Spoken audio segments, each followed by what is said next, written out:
নমস্কাৰ, মোৰ নাম ৰিংকু তালুকদাৰ। মই এতিয়া আহি পাইছোঁ পাণবজাৰ। মোৰ এইফালে আছে মহাত্মা গান্ধী পথ আৰু মোৰ এইফালে আছে cotton collegiate government higher secondary school.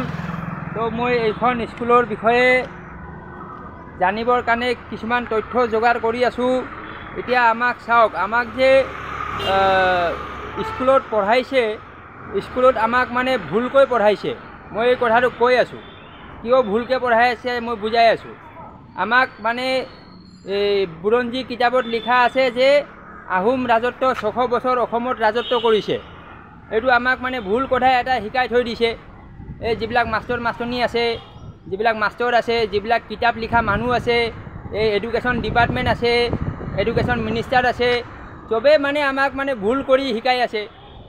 এইটো কৈ আছে 600 বছৰ মানে আহোম শাসন চলিছে অসমত। আপোনাৰ 1228 চনৰ পৰা আপোনাৰ 1826 চন, এইটো মানে 600 বছৰ বুলি কৈছে।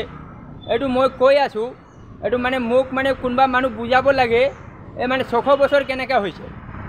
এইটোতো আপোনাৰ 1228 চনত এইটো চাওলুং চুকাফা অসমত আহি পাইছে। এইটো ইৱানানৰ পৰা এইটো অসম আহি পাইছে। আহি পোৱাৰ লগে লগে এইটো ৰজা হোৱা নাই, এইটো আহি কিনে এনে ঘূৰা ঘূৰি কৰি আছে অসমত।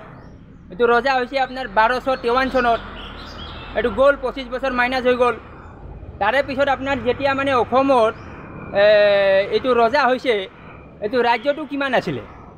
এইটো ৰাজ্যটো আছিলে ডিব্ৰুগড়, তিনিচুকীয়া আৰু আপোনাৰ নামৰূপ আৰু অলপ চলপ মানে নাগালেণ্ড, এনেকুৱা অলপ চলপ আছিলে।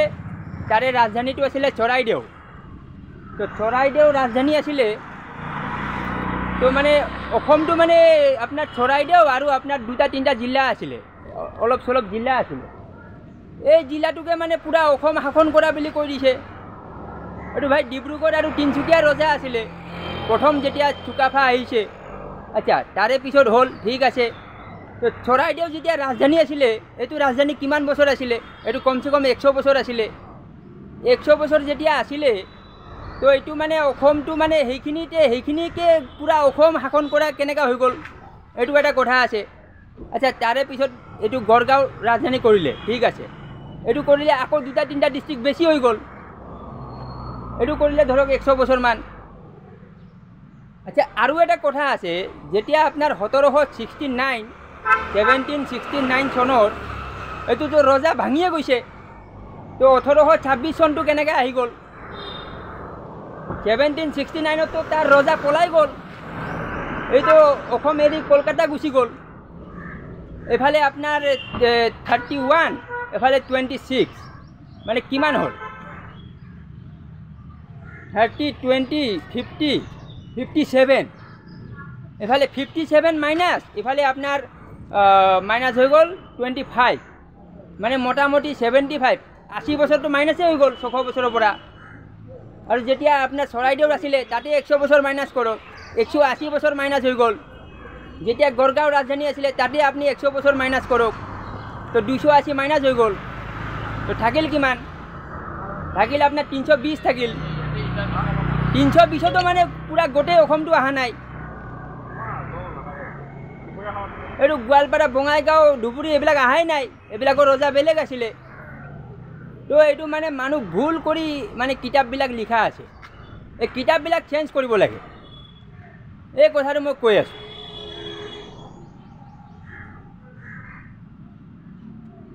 আৰু আপোনাৰ যিটো মানে পলিটিক্স আছে, তাতে আপোনাৰ এষ্ট্ৰলজি কেনেকুৱা ভূমিকা আছে মই কৈ আছোঁ। এইটো আপোনাৰ যিটো ৰজা আছিলে আহোমৰ, তাৰ নাম আছিলে শিৱসিংহ, তাৰ মাইকীৰ নাম আছিলে ফুলেশ্বৰী। আচ্ছা, এইটো যিটো শিৱসিংহ, তাক মানে জ্যোতিষী মানে ক'লে যে আপোনাৰ মানে ছত্ৰভংগ যোগ চলি আছে, আপোনাৰ মানে ৰাজ্যটো আপুনি মানে আপোনাক কোনোবা মাৰি দিব পাৰে, এনেকুৱা কৈ দিলে। এনেকুৱা কৈ দিলেতো ই তাৰ মাইকীক ৰজা বনাই দিলে, তাৰ মাইকীক মানে ৰজাৰ চকীত বহাই দিলে। আচ্ছা, তাৰ মাইকী যেতিয়া ৰজা হৈ গ'ল, এতিয়া চাব এষ্ট্ৰলজাৰে মানে কেনেকুৱা মানে পলিটিক্স কৰি দিয়ে। ই মানে তাক শাক্ত ধৰ্মটো ভালকৈ শিকাই দিছে, যিটো মানে বলি বিধান চলে, এইটো তাক শিকাই দিছে। এইটো শিকি কিনে সি মানে সেইটোতো কৰে আৰু লগতে সি মোৱামাৰীয়াবিলাকক মাতি আনি কিনে তাৰে প্ৰসাদ খুৱাই দিছে। তো এষ্ট্ৰলজাৰে ভুলেশ্বৰীক মানে ইউজ কৰি কিনে মানে কেনেকৈ আপোনাৰ মোৱামাৰীয়াক মানে জালত ফাঁচাই দিছে। তো এইকাৰণে এষ্ট্ৰলজাৰ আৰু পলিটিক্স মানে একে থাকে, এই কথাটো কৈ আছোঁ। এতিয়া অসমৰ যিজন মুখ্যমন্ত্ৰী আছে, এইটো মুখ্যমন্ত্ৰীৰ আপোনাৰ এষ্ট্ৰলজি চাই কিনে কাম কৰি থাকে। চব ৰজাবিলাক এষ্ট্ৰলজিৰ লগত সম্পৰ্ক থাকে, এষ্ট্ৰলজাৰ লগত, জ্যোতিষীৰ লগত। এই জ্যোতিষী মানে উল্টা পুল্টা কৈ দিয়ে, এইকাৰণে চব উল্টা পুল্টা হৈ থাকে। এইটো ফুলেশ্বৰীক মানে জ্যোতিষী কৈছে, শিৱসিংহক জ্যোতিষীয়ে কৈছে। তাৰপিছত সি তাৰ ঘৈণীয়েকক ৰজা বনাই দিছে। তাৰ ঘৈণীয়েকে আকৌ মোৱামাৰীয়াক হনুক মাতি কিনে বলিৰ তেজৰ ফটা লগাই দিছে, তাক মাংস খুৱাই দিছে, তাক প্ৰসাদ খুৱাই দিছে। যিবিলাক মানুহ বৈষ্ণৱ ধৰ্মৰ মানুহ আছে, এইবিলাক প্ৰসাদ নাখায়, ফটা নলায়, এইটো মাংস নাখায়। এইটো কিয় খুৱাব লাগে? এইকাৰণে খুৱাইছে, কাৰণ কিয় এইটো মানে এষ্ট্ৰলজাৰবিলাক মানে য'ত পট লগাই থাকে, এই কথাটো কৈ আছোঁ। তো এইকাৰণে পলিটিক্সত মানে এষ্ট্ৰলজাৰ ভূমিকা থাকে। এষ্ট্ৰলজাৰে আপোনাৰ কিবা কিবি কৈ দিয়ে, কিবা কিবি ক'লে আপোনাৰ মানে এই ৰজা মানে ভাঙি যায়।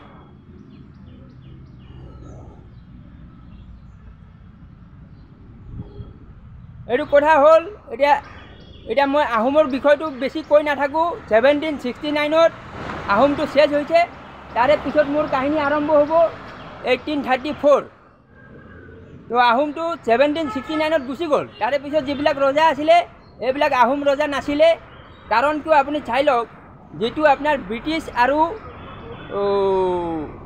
বাৰ্মিজ, তাৰে মাজত হৈছিলে ইয়াণ্ডাবু সন্ধি। যিটো ইয়াণ্ডাবু ট্ৰিটি হৈছিলে, এইটো ইয়াণ্ডাবু ট্ৰিটিটো ব্ৰিটিছ আৰু বাৰ্মিজৰ মাজত হৈছিলে, বাৰ্মিজ আৰু ব্ৰিটিছৰ মাজত হৈছিলে। তো আহোমটো ক'ত গ'ল? আহোমটো গায়ব হৈ গ'ল। তো এই কথাবিলাক আমাক কিতাপত মানে নাই। মানে ব্ৰিটিছ গভৰ্ণৰ জেনেৰেল আৰু আপোনাৰ বাৰ্মিজৰ সেনা আৰু ব্ৰিটিছ সেনা, এই দুটাৰ মাজতে ইয়াণ্ডাবু সন্ধিটো হৈছে, যিটো ইয়াণ্ডাবু ট্ৰিটি হৈছে। তো ইয়াণ্ডাবু ট্ৰিটিটো কি হয়, এইটো মই বেলেগ ভিডিঅ'ত বনাম। কিন্তু আহোমটো আপোনাৰ 1769 এইটো গায়ব হৈ গৈছে, এইটো ক'ৰবাত উৰি গৈছে, গায়ব মানে।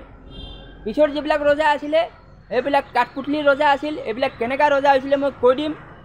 এইবিলাক আপোনাক কিতাপত মানে লিখা নাথাকে। এইবিলাক মানে যোনে কিতাপ লিখিছে, ই মানে নিজৰ মতে কিতাপ লিখি আছে ভাই। তো মোৰ ভিডিঅ' চাই কিনে কিতাপবিলাক মানে চেঞ্জ কৰিব লাগে, আৰু এডুকেশ্যন ডিপাৰ্টমেণ্ট চাব লাগে মোৰ ভিডিঅ'। এইটো লিখক, ইয়াণ্ডাবু যিটো ট্ৰিটি হৈছে, এইটো কাৰ মাজত হৈছিলে এইটো লিখক। আচ্ছা, যদি বাৰ্মিজ আৰু ব্ৰিটিছৰ মাজত হৈছিলে, তে আহোম ক'ত গ'ল? আহোমটো ক'ত গ'ল? এইটো লিখিলে গোটেই কথা ওলাই যাব। আৰু ব্ৰিটিছ আহি কিনে ইয়াতে স্কুল বনাইছে, এইটো আমাক শিকাইছে কি ব্ৰিটিছ অসমত লুটিব আহিছে। আৰে ভাই, ব্ৰিটিছক মাতি লৈ আনিছে। এইটো গৈ কিনে ভৰিত ধৰি কিনে কৈছে যে আমাক আহক আমাৰ তাত, এইটো কৈছে। এইটো কোৱাৰ পিছত মানে ট্ৰিটি অফ ইয়াণ্ডাবু হৈছে, এইটো ব্ৰিটিছ আৰু বাৰ্মিজৰ মাজত। ইয়াণ্ডাবু নামৰ এটা ঠাই আছে, এই ঠাইটোত হৈছে। আচ্ছা, মই ইয়াৰ পিছৰ ভিডিঅ'ত ক'ম। ঠিক আছে, ধন্যবাদ।